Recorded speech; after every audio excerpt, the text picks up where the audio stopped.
Ready.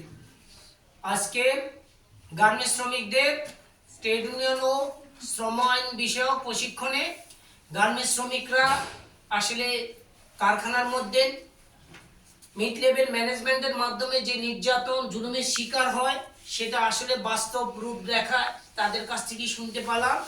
তো আমরা এই মিড লেভেল ম্যানেজমেন্ট এবং সরকারের কাছে দাবি জানাবো, অবশ্যই গার্মেন্টস শ্রমিকদের শ্রম আইন বাস্তবায়ন করতে হবে, ট্রেড ইউনিয়ন অধিকার নিশ্চিত করতে হবে। শ্রম আইন বাস্তবায়ন হলেই, শ্রমিক অধিকার নিশ্চিত হলেই এই শ্রমিকরা সুনিশ্চিতভাবে চাকরি করতে পারবে। একই সাথে আর কয়দিন পরেই ঈদ, এখনো গার্মেন্টস সেক্টরে কতদিন ঈদের ছুটি হবে, কবে ছুটি হবে, কবে বোনাস দিবে, এগুলো নিয়ে গার্মেন্টস মালিক ম্যানেজমেন্ট এখনো শ্রমিকদের সাথে কোনো রকম আলোচনা করে নাই।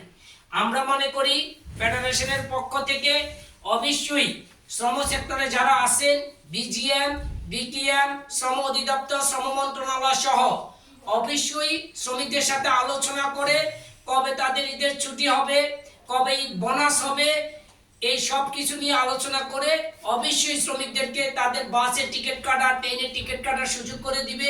এই আশা ব্যক্ত করে আজকের এই প্রশিক্ষণ কর্মশালা এখানেই সমাপ্তি ঘোষণা করছি। সবাইকে উপস্থিত হওয়ার জন্য জাতীয় গার্মেন্টস শ্রমিক ফেডারেশনের পক্ষ থেকে ধন্যবাদ।